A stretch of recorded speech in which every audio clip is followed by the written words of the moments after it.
El día de hoy, en este IPA que sepas, vamos a hablar acerca de código de red y calidad de la energía. Y para ello tenemos a dos especialistas, el ingeniero Miguel Aldrete. Muy buenos días, ingeniera Carla Holguín. Gracias por la invitación. Bueno, bienvenido. Pues el ingeniero Miguel Aldrete, él es uno de nuestros IPA Academic Advisors. Él cuenta con más de 30 años de experiencia en calidad de la energía en Estados Unidos y Latinoamérica, y se destaca por ser un facilitador en la comprensión de temas técnicos y también por darnos un enfoque práctico en materia de calidad de la energía. También se distingue porque él hace que todos hablemos el mismo idioma. También contaremos con la participación del doctor Manuel Madrigal. Hola, buenos días, ingeniero Carla. Buenos días, ingeniero Aldrete. Buenos ¿Qué días. tal? ¿Qué tal, doctor? Bienvenido. Bueno, pues el doctor Madrigal, él también es uno de nuestros asesores académicos de la IPA. Él es profesor del Instituto Tecnológico de Morelia, cuenta con 27 años de experiencia como profesor investigador y miembro del Sistema Nacional de Investigadores Nivel 2. Es especialista, consultor, conferenciante y capacitador en temas de calidad de la energía, código de red, propagación de armónicos en redes eléctricas, integración de renovables a la red eléctrica. También es IEEE Senior Member y fue vocal del Comité Consultivo de la CRE. Es coautor del libro Power System Harmonics Control Modeling and Analysis, y también su más reciente participación como coautor del libro La Guía para Alcanzar las 3 Cs. Bueno, antes de comenzar, invito a todos los asistentes a que participen haciendo preguntas en el chat o en el Q&A del Zoom, porque al final de la plática vamos a responder todas y cada una de las preguntas. Pues comenzamos. Gracias, ingeniera Carla Holguín. Bueno, pues buenos días, ingeniero y doctor Manuel Madrigal. Es un placer compartir esta charla con una persona tan preparada en el tema de calidad de energía y que nos explicas los temas en una manera tan práctica. El día de hoy vamos a hablar de calidad de energía, lo que nosotros nombramos las 3 Cs, ¿no? Continuidad, confiabilidad y calidad de energía. Vamos a hablar de reducir armónicos, de incrementar factor de potencia, balancear cargas, etcétera. Lo que normalmente hablamos. Pero en México, como le aplicaron multas a estos problemas, se le llama código de red.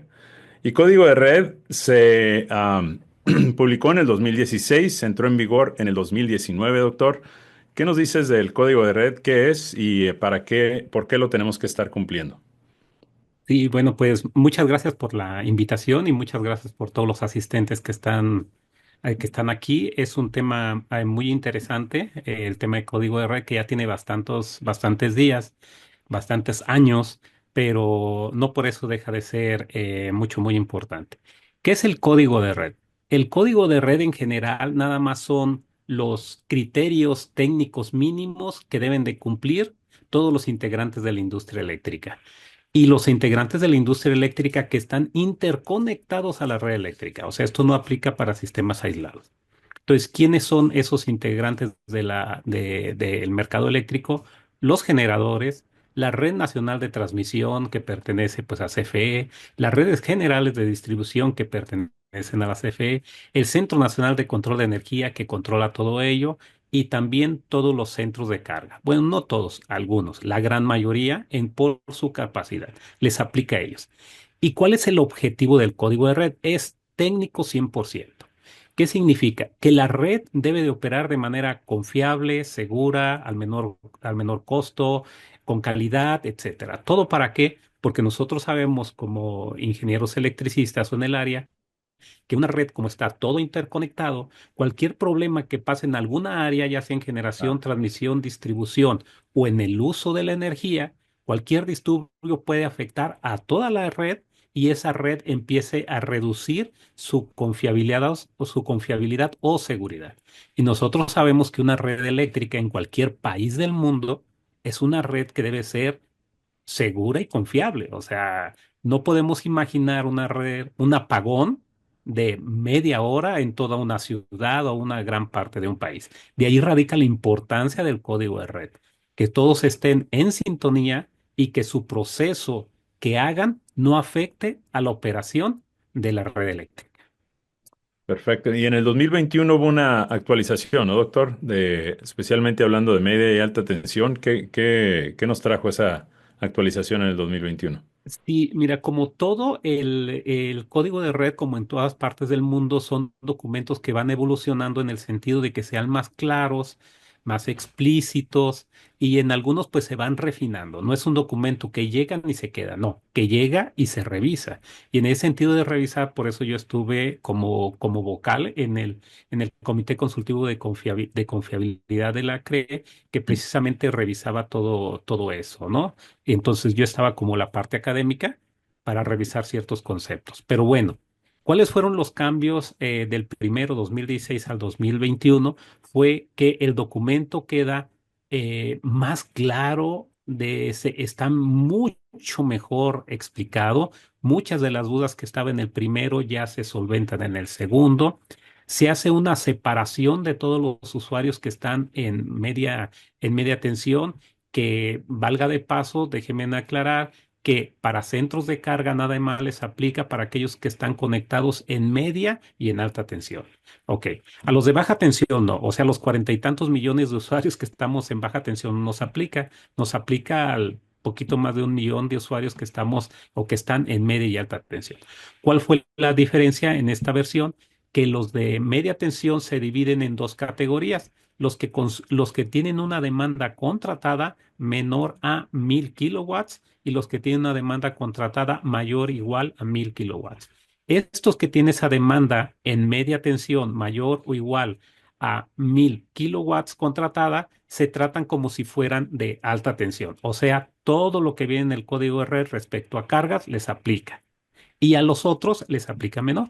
Por ejemplo, un ejemplo, el factor de potencia de 0,95 no les aplica a aquellos que están conectados en media tensión, pero con una demanda contratada menor a 1,000 kilowatts. Pero eso no significa que si tienen un factor de potencia abajo de 0,90, Comisión Federal no los va a penalizar, porque eso es facturación de energía, eso es comercialización. El código de red no trata comercialización, trata cuestiones técnicas. Pues sí, en lo que hemos visto, doctor, tú y yo lo hemos visto cuando damos seminarios. Como saben, la International Power Association damos seminarios presenciales y virtuales tanto en México, Centro, Suramérica y el Caribe, sobre todo temas de calidad de energía. Y cuando hablamos de código de red hay mucha confusión. Y lo que vemos es de que hay unos que no han empezado a cumplir porque realmente no saben dónde empezar. Y hay otros que van en un camino, pero es el camino incorrecto y ya le han Mm. invertido tiempo y dinero Sí, y sí. consultores y todo. Y por eso es tan importante el poder dar estos cursos a los usuarios para que estén bien preparados y saber qué es lo que deben de pedirle a los consultores o a los que van a hacer los estudios, ¿no? Siempre hemos visto ese tipo de confusión. Ujú. ¿Qué es lo que usted ha visto? ¿Qué tipo de confusión es lo que más ve en ese tipo de charlas que damos o en los seminarios o los cursos? Sí, fíjate, uno de lo que primero preguntan o uno se enfrenta, dicen, oye, son las multas muy altas, ¿no?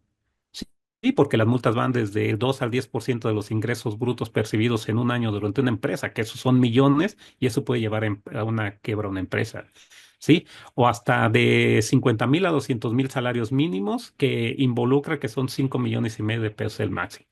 Pero esas multas yo siempre les digo, bueno, eso es solamente llegaría a aplicar cuando el problema que ocasionó el centro de carga se puede considerar grave. ¿Qué significa grave? Grave de entrada es que tú ocasionas un disturbio y ocasionas que se dispare la red de distribución de CFE y dejas fuera de servicio un montón de centros de cargas críticas, un data center, hospitales. Eso sí es grave. Ahí sí mucho cuidado.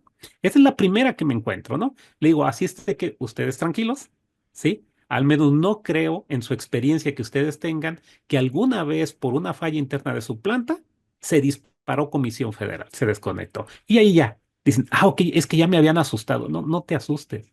O sea, hay Inclusive que entenderlo.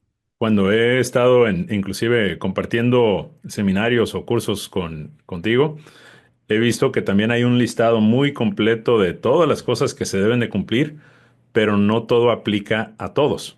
Así, exacto. Entonces, dependiendo el tipo de usuario, Ujú. pues va a requerir cumplir ciertos de esos múltiples parámetros que se deben de cumplir, ¿no? Así es. Sí, de hecho, por ejemplo, los requerimientos es tensión. ¿Qué significa tensión?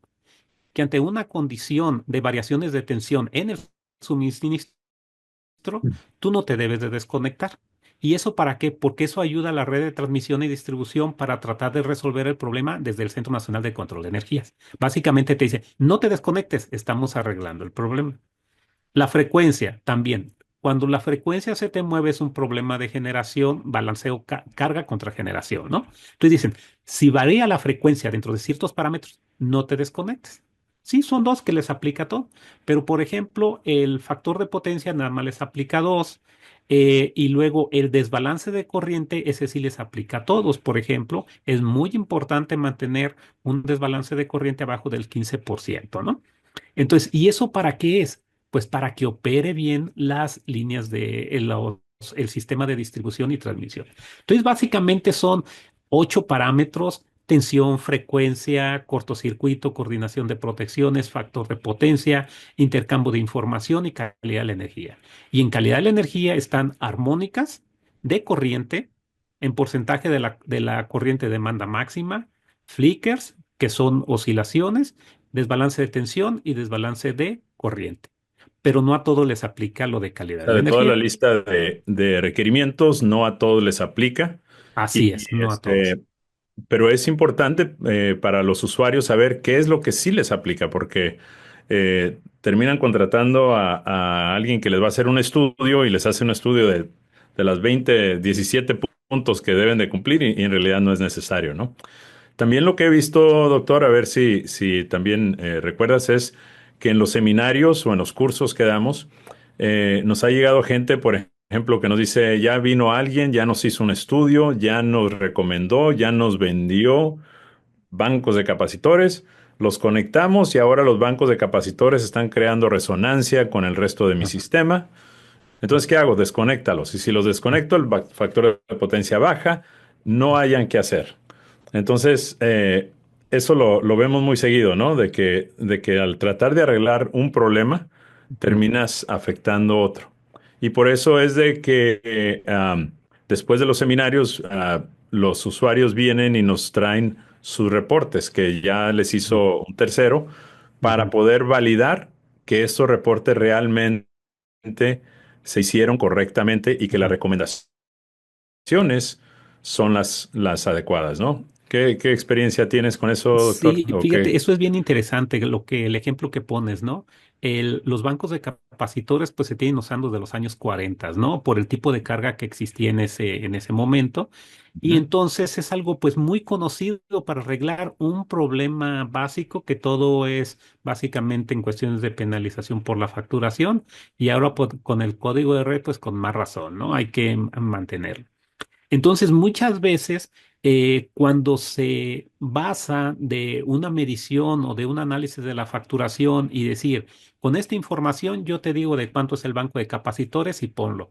No, no es así tan simple, porque hay que saber la naturaleza de la carga. La carga puede ser un data center, ¿sí? La carga puede ser un centro comercial. La carga puede ser una carga ya más crítica de la industria del acero, donde tienen oscilaciones de potencia mucho, muy fuertes y muy rápidos. Entonces, sí, compensar potencia reactiva, pero la cosa es cómo compensar la potencia reactiva. Y esto está en función de la operación propia de cada planta y además esa planta, la conformación de sus equipos diversos. Entonces, puedo tener una planta, o centro de carga o industria que tiene un comportamiento de bastante consumo de energía, no genera armónicos. Entonces sí, posiblemente un banco de capacitores fijo, posible en automático, pero si ya hay armónicas hay que tener mucho cuidado, porque en lugar, como dices, de ayudar a resolver el problema, se puede agravar. ¿Y eso es por qué? Porque no se llegan a analizar todas las variables que se deben de analizar para poder entregar una solución. ¿Sí? Claro. Y también hemos visto que muchos de nuestros clientes, nuestros usuarios, se enfocan mucho en que no me multen. ¿Qué es lo que Ujú. tengo que hacer para que no me multen? Pero sabemos que el código de red en realidad es una manera de realmente guiarnos Ujú. para poder tener operaciones más confiables, de mayor Ujú. calidad, Sí. para tener mayor producción. Y si hacemos las cosas bien dentro de la instalación eléctrica, entonces en el punto de acoplamiento a la entrada, donde es donde multan, pues ya no va a haber problemas. Ujú. Lo que vemos es de que mucha gente está realmente nomás tratando de resolver el problema a la entrada del edificio Sí, sí. con un parche, Ujú. pero no tomando ventaja del beneficio realmente que el código de red nos está ofreciendo, ¿no? Sí, sí, exacto. De hecho, es algo, y es una parte propia de la confusión, ¿no? En el sentido de que dice, es todo el participante de la industria eléctrica no debe afectar al resto de la red. Entonces, el punto donde termina la red eléctrica y donde inicia el punto particular de la industria es el punto de conexión. Y el punto de conexión normalmente es donde está el medidor de energía. Y el código de red aplica en ese punto. Que dice que en ese punto todos los criterios del código de red se deben de cumplir. Ahí, en ese punto. Entonces, como dice el ingeniero, muchos dicen, pues vamos a resolver el problema en ese punto, porque es un punto nada más. Si tengo problemas de potencia reactiva, ahí lo arreglo. Si tengo potencia de armónicos, ahí lo arreglo. Si tengo potencia de flickers, ahí lo arreglo. Ahí arreglo todo. Pues eso está bien para cumplir, pero desde el punto de vista de buenas prácticas de ingeniería eléctrica, basando en los estándares IEEE 519, los libros de colores 1159, 1100, 1457, etcétera, recomiendan claramente desde los inicios de los sistemas eléctricos es que las cosas se deben de mejorar correctamente. Por ejemplo, los bancos de capacitores. Los bancos de capacitores se recomiendan desde los estándares que están desde los años 80 y mucho antes. Hay que empezar a compensar el factor de potencia en el punto donde se está requiriendo la potencia reactiva. Por ejemplo, típico, en terminales de un motor de inducción que trabaja de manera continua. Ahí. Después, si no se puede, súbete al tablero de concentración. Si no se puede, súbete en el secundario de trabajo y ahí vas distribuyendo de manera uniforme la compensación de potencia reactiva porque al final, en el punto de conexión, tu factor de potencia va a ser bueno. ¿Eso qué es? Eso es trabajar con las mejores prácticas de ingeniería eléctrica para resolver un problema que se da en terminales. Es como decir, una casa la tienes que tener ordenada, pero nada más te voy a checar la fachada. Ah, pinto la fachada y ya estuvo. Y barro afuera, pero adentro de tu casa está muy fea. Yo siempre he dicho, el código de red lo único que está haciendo es recordarnos las mejores prácticas de ingeniería eléctrica para operar una red industrial, ¿sí? Y que cumpliendo y siguiendo todos esos criterios, el código de red en realidad se cumple. ¿Y por qué? El código de red se basa en estándares tanto nacionales como internacionales para la mejor operación del sistema eléctrico nacional. Claro. Y entonces lo que vemos es de que al mejorar la calidad de energía dentro del predio, dentro de las instalaciones, en las líneas de producción, si es así, en un Ujú. centro de datos, al arreglar esos problemas dentro, entonces no están reflejando esa basura eléctrica hacia la entrada del edificio. Y por ende, Así es. al corregir los problemas internos al edificio, estás Ajá. obteniendo mejor eficiencia, más continuidad, más Ujú. confiabilidad en tus operaciones, Sí. mejor producción, Ajá. y por ende vas a cumplir el código de red. No hacerlo al revés. Entonces, lo que nosotros siempre recomendamos es que primero trabajar con calidad de energía para poder Ujú. beneficiarse como usuario. Número dos, ya que eso está, hablar de código de red. ¿Qué se necesita Así hacer es. para afinar esos puntos y Ajá. estar en cumplimiento? Y Sí. luego, número tres, eso también nos puede llevar como un tercer paso a eficiencia energética. Así es. ¿Cómo lo ves de esa forma, doctor? Sí, de hecho eso es las buenas prácticas, ¿no? Entonces, por ejemplo, las buenas prácticas, una de las preguntas que siempre les hago en los cursos es, ¿cada qué le dan mantenimiento a su red eléctrica? Dicen, tenemos años que no le damos. Desde ahí estamos mal, porque un mal mantenimiento de la red eléctrica puede ocasionar problemas de calidad de la energía y eso conlleva a problemas en el punto de suministro, ¿sí? De allí son buenas prácticas. Otra que les digo, ¿cómo están sus protecciones? Porque dentro del código de red, las protecciones dice, ante cualquier falla interna de tu planta, que esa falla no se salga y se dispare el interruptor de CFE, que se disparen los tuyos. Entonces la pregunta es, ¿qué tan actualizado tienen sus sistemas de protecciones para que trabaje bien? No, pues no tenemos. Ah, ¿qué es lo que está pasando? No están siguiendo buenas prácticas. Al seguir buenas prácticas, mantenemos un voltaje estable dentro de mi instalación, un factor de potencia adecuado en mi instalación, reducción de corrientes y además balanceadas.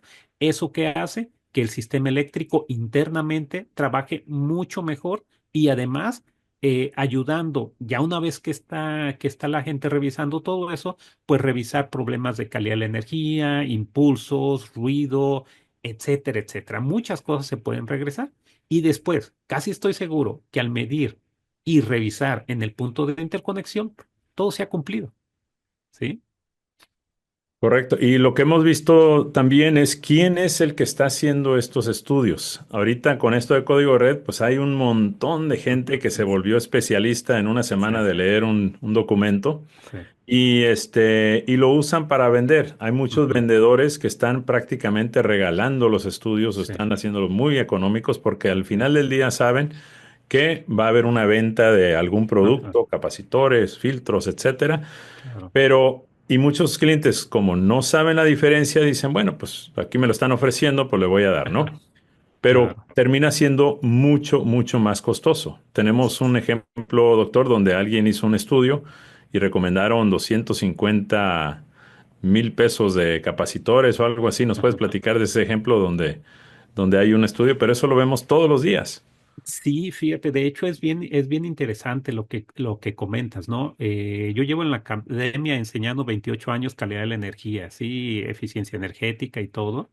Y siempre hay cosas muy interesantes de retos y todo, como para que alguien revisando un documento, un solo documento, y con eso ya se puede hacer experto, ¿no? O sea, tiene conocimiento y es bueno, pero no aventurarse tanto, ¿no? Si yo leo un libro de medicina en 2 días, creo que nadie va a ir a consulta conmigo, ¿no? Entonces, eso sí es bien importante, ¿no? Claro. Buscar la especialización y aquellos ingenieros que son expertos, pues valorar su trabajo, ¿no? Sí es muy importante. Por ejemplo, yo he visto algunos casos precisamente en los seminarios donde me dicen, mire, yo ya tengo un estudio, me lo hicieron.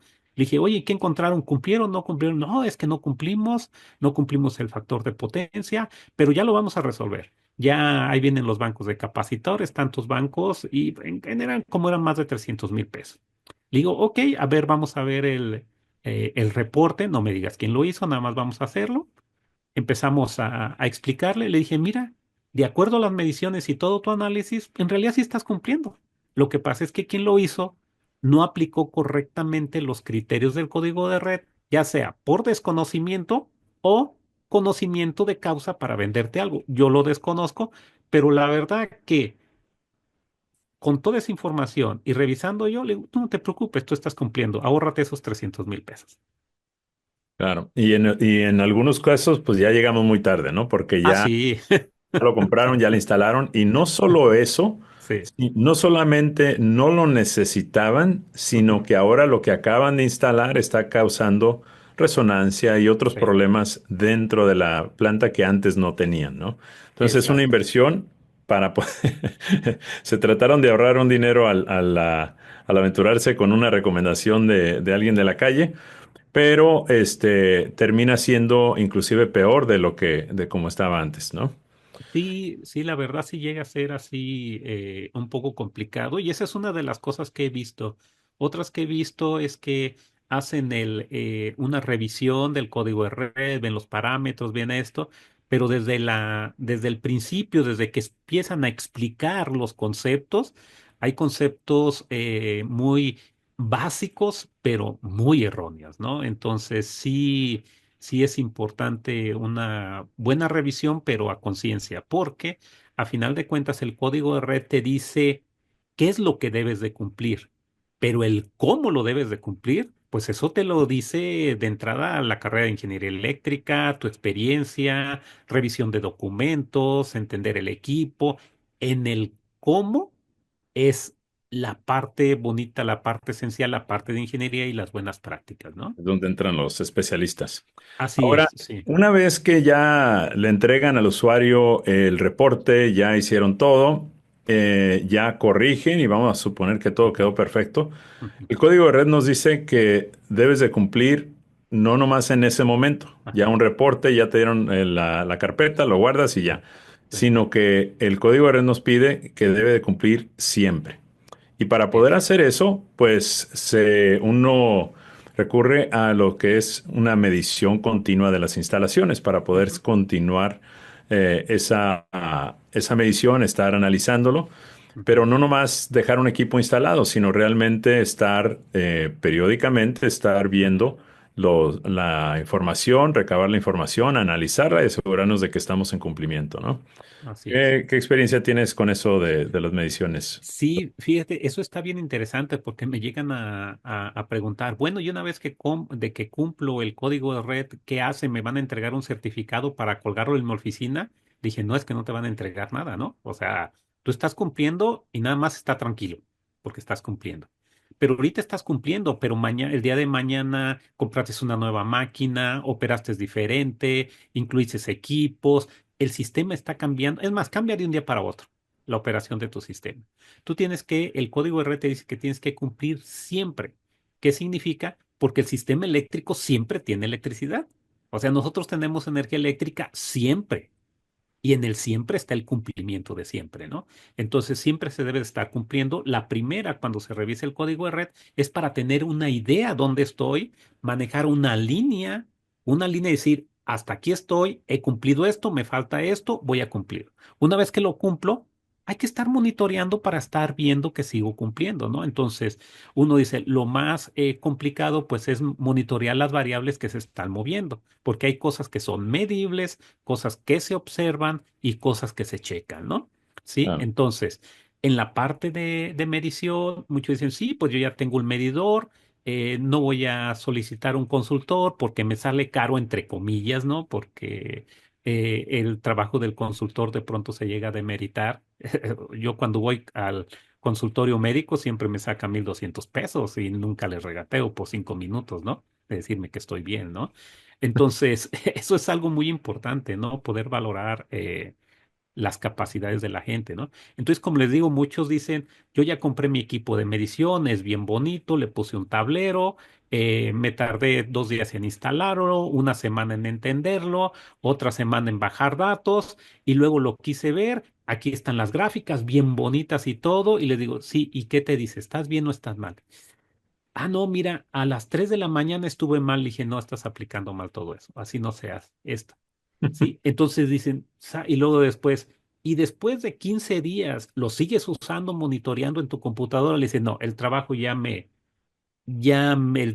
del día a día ya se me quitó ese gustito de entender mi juguete que es el equipo de medición de calidad de la energía. Sí, y y qué están hace algo. apagando fuegos todo el día que no les da tiempo de regresar al Exacto. equipo de medición, ¿no? Exacto, entonces ahí es donde le recomendamos, mira, está muy bien el equipo, pero sí es importante que esas mediciones te las analice alguien que sepa, que se dedica a eso de siempre y te pueda decir simplemente, vas bien. Con eso, Ujú, estás bien, despreocúpate. Hay una variable que veo como que no está muy bien, nada más verifica con tu personal de mantenimiento que vaya todo en orden, ¿no? Entonces, ujú. eso es mucho, muy importante, toda la parte de medición continua. Hay algunas empresas que sí le dedican un ingeniero y lo ponen ahí de planta para que esté midiendo el equipo, ¿no? Ah, pues qué bueno, sí se puede eso, ¿no? Es lo ideal, pero muchas veces no se puede, ¿no? Entonces, sí es Y en, importante la medición. y en mejores prácticas, como dijimos, para poder dar una solución a esto, es asegurarnos de que empezamos cerca a la carga hacia la entrada, Ujú. tratando de resolver problemas puntuales Ajá. para ya después, al final, ya nomás redondear o afinar detalles a la entrada Sí. del edificio y poder Ajá. tener un cumplimiento mucho más económico, más Sí. eficiente y más eficaz. Ajá. Pero luego nos preguntan, ¿cuál es la solución correcta? ¿Un compensador de VARs? un banco de capacitores, un filtro de armónicos, que así en el aire no lo tira, ¿no? ¿Qué recomienda usted mejor? ¿Un filtro de armónicos? ¿Qué respuesta damos, doctor? Sí, ahí la respuesta es todo depende, porque no es algo tan simple como para dar una solución. No hay una solución universal.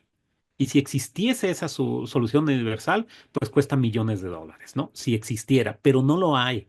O sea, no lo hay una solución universal. Hay soluciones integrales de pasos, etcétera, ¿no? Por ejemplo, factor de potencia a la entrada. Ya, un banco de capacitores. No, espérate. Y un capacitor automático. No, el automático es más caro que un fijo. Vete, busca, analiza las cargas, cuáles requieren fijo, ponle fijo, cuáles requieren switchables. Ok. ¿Con reactor o sin reactor de rechazo? Bueno, ¿tienes armónicas o no tienes armónicas? Ponle el reactor de rechazo. Pero ese te protege al banco. Las armónicas siguen viajando. Oye, y si siguen viajando, ¿me puede ocasionar un problema de que no cumplo con las armónicas? Pues no. ¿Qué pongo? ¿Filtro activo o pasivo? Pues depende. El filtro pasivo es más complicado de sintonizar, pero es mucho más barato que un filtro activo. Pero el filtro activo es un dispositivo electrónico que también se puede dañar por cuestiones ambientales, temperatura, polvo dentro de una empresa. Es un equipo electrónico y como todo equipo electrónico es sensible. ¿Sí? Pues nos podemos ir a un compensador estático de bars que se ha utilizado desde los años 60 en la industria del acero, o un compensador síncrono, el STATCON, que tiene más de 40 años utilizándose a nivel transmisión o distribución, pero hay muchas aplicaciones en la industria. Yo a lo que voy es, se tienen que analizar muchas variables. Compensar, por ejemplo, el factor de potencia no es suficiente. Factor de potencia de punto 90 y tantos, me lo quiero llevar a punto 95, ¿qué ocupo? Esa es la ecuacioncita básica que se enseña el primer día en sistemas eléctricos de potencia. Pero eso no es la solución. Comportamiento de la potencia reactiva, qué tan rápido cambia, las capacidades que se requieren en la velocidad de respuesta, etcétera. La solución debe ser integral y todo se basa en un análisis y eso nos lleva pues a la mejor solución. Pues hemos estado hablando de código de red porque es el nombre que se le dio en México, pero Sí. en toda Latinoamérica existe el código de red. Ajá. Cada país le nombra diferente. Todos los países deben de cumplir con ciertos parámetros de Ujú. armónicos basados en el IEEE 519, Sí. factor de potencia y otras características, ¿no? Ajá. Entonces, hay gente en otros países en Centroamérica que dice, no, aquí no tenemos que cumplir con nada. ¿Qué comentario nos da, doctor? Sí, fíjate, de hecho, México fue casi sin lugar a equivocarme el último país de América Latina que implementó el código de red. Sí, ese está en todos los países. ¿Por qué? Porque en todos los países hay un mercado eléctrico abierto. ¿Qué significa abierto? Que hay participación de generación privada.